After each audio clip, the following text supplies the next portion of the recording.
Yes, kali ini gue akan coba membahas drakor terbaru dari Netflix ya, kurang lebih baru 1 hari lalu. Dan ini banyak dimention ke gue dan teman-teman gue. Ada juga beberapa yang bilang lo harus tonton film ini karena nih endingnya membangongkan ibaratnya.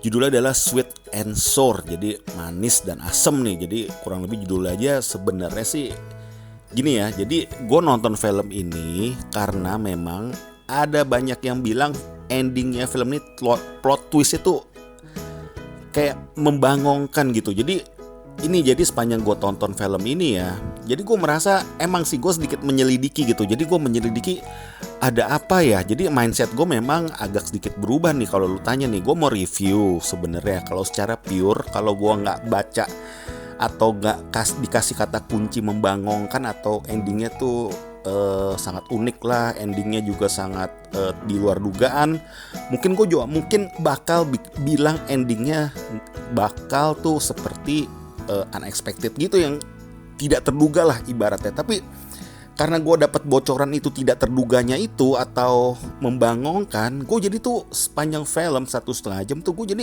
mencari tahu gitu, apa yang salah. Tapi sebenarnya kalau lu udah tahu kata kunci yang gue bilang membangongkan itu, gue sih jujur sih dari awal film gue sedikit sudah memahami dan menduga-duga hal tersebut.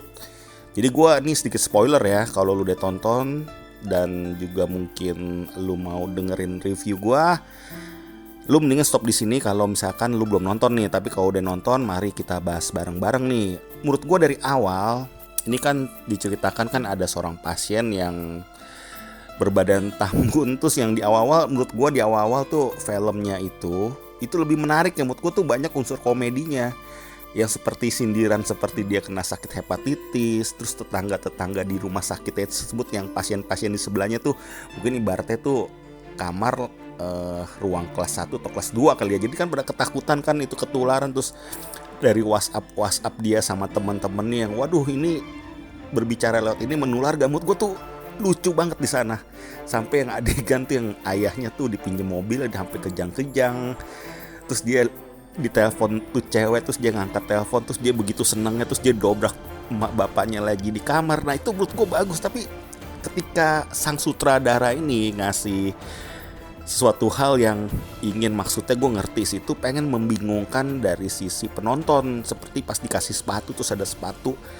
Jadi kita termindset itu ya, menurut gue ya, termindset para penonton itu dia tuh mau kurus gitu, dia juga mau kurus gitu. Jadi kita seolah-olah berpikir, wah ini udah si Jung Hyuk yang udah kurus gitu kan. Kita tuh udah next time-nya atau mungkin masa beberapa bulan kemudian atau 1 tahun kemudian.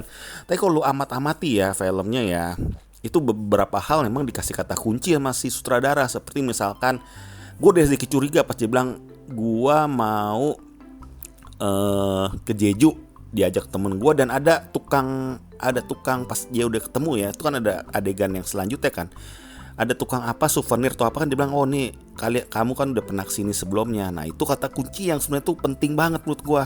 Sama ketika karakter kalau lu perhatiin ya, kita emang terbuai menganggap si Jung Hyuk atau si cowok gendut ini sudah jadi kurus gitu loh. Yang mungkin kita mikir awal seperti kok jadi beda sih nih, tapi lu nggak berasa itu sifatnya kan jadi berubah. Yang awal kan terlihat kan kayak konyol-konyol gitu, nggak percaya diri dan begitu mencintainya. Tapi yang cowok kedua ini yang kurus ini, yang kita awalnya berpikir ini cowok udah fitness gitu loh, kan karakter kan nggak konyol gitu, lebih yang serius. Mungkin kalau anggaplah kita nggak ngerti sampai setengah film atau 3/4 film kan, tapi kita nggak bisa ngebaca kok dia begitu galak sama cewek, sama si siapa sih namanya, Jeunnya si ceweknya ini rambutnya keriting, si perawat ini begitu galaknya. Terus begitu kayak nggak bisa-bisa juga selingkuh, tergoda sama lawan jenis di pekerjaan. Yang awalnya dia sudah cerita dia juga kesel karena kan awal-awalnya terlihat dia kan seperti kayak memusuhi dia kan, karena dia kayak anak baru gitu. Nah di situ sebenarnya sih gue sih nganggap film ini sih terlalu, sutradaranya tuh terlalu pengen bikin plot twist. Jadi dia cerita itu dinomor 2 kan, dan dia ingin membuat sebuah plot twist yang menurut gue endingnya itu biar orang-orang tuh pada kaget, pada surprise gitu loh. Tapi menurut gue ini gak terlalu istimewa banget ya. Menurut gue tuh jalan cerita ketika dia udah jadi kurus ya, maksudnya tuh kita anggap dia udah jadi kurus dan dia udah, terus dia diterima kerja, terus dia ada selisih paham sama rekan kerja, akhirnya dia jadi suka, terus dia gimana dia pulang cuma numpang tidur aja dan disuruh-suruh nggak mau. Menurut gue tuh terlalu datar filmnya ya, terlalu datar. Jadi menurut gue nih sang sutradara sedikit kedodoran karena dia ingin buru-buru tuh pengen cerita tuh epic story tuh di endingnya aja. Jadi di tengah-tengah menurut gue tuh gue sedikit agak ngantuk malah kalau di tengah-tengahnya, kalau boleh bilang ya.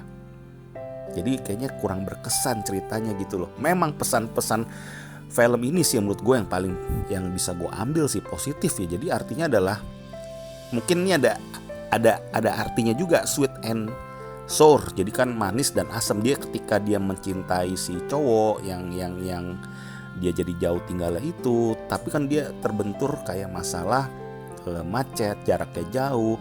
Terus ketika dia sudah ketemu, dua-dua saling capek, terus maunya tidur aja. Terus dia sering marah-marah karena sering telat bangun. Itu dia sebenarnya ceweknya itu mencintai dia, dan dia kan hamil akhirnya kan. Tapi si cowok yang gendut ini ketika dia nelfonnya nyari nomor teleponnya, kan lihat di awal kan dia nyari telepon begitu mencintai. Mungkin pesan di film ini adalah kita harus kadang-kadang harus sedikit mengalah tensi kita, bahwa kita tuh harus memilih orang yang lebih mencintai kita. Artinya adalah mungkin lebih baik dicintai daripada mencintai.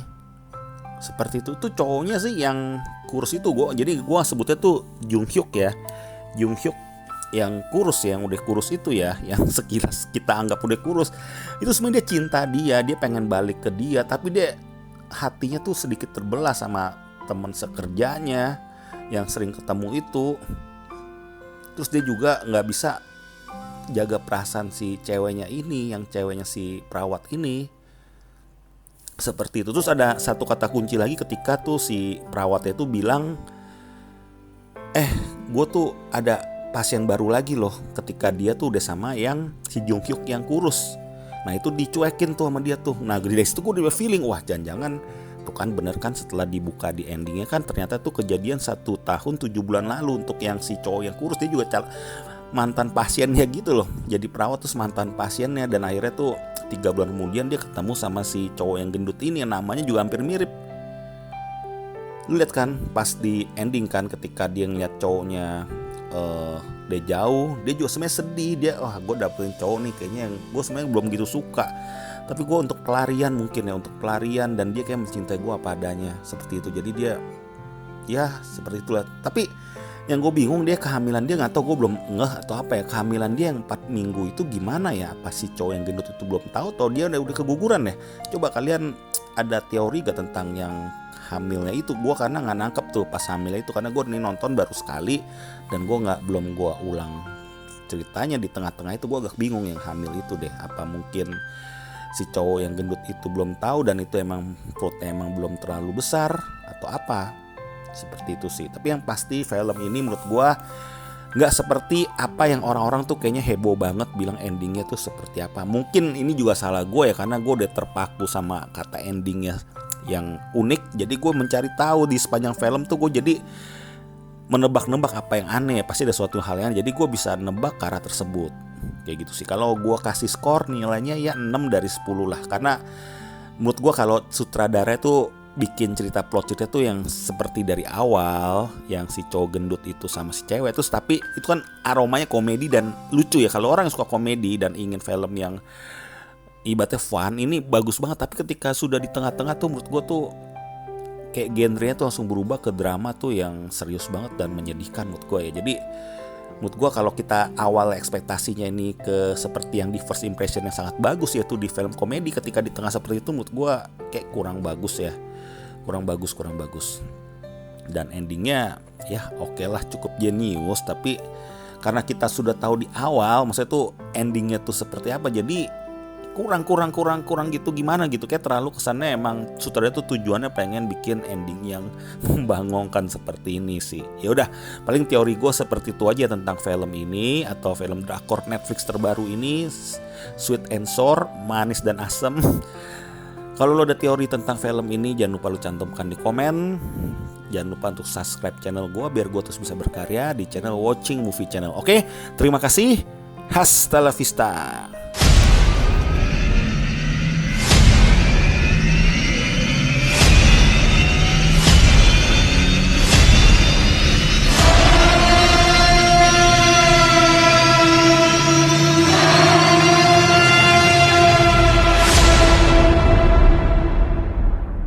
Halo masa bersama Watching Movie Channel. Jangan lupa support dan subscribe Watching Movie Channel. Terima kasih, hasta la vista.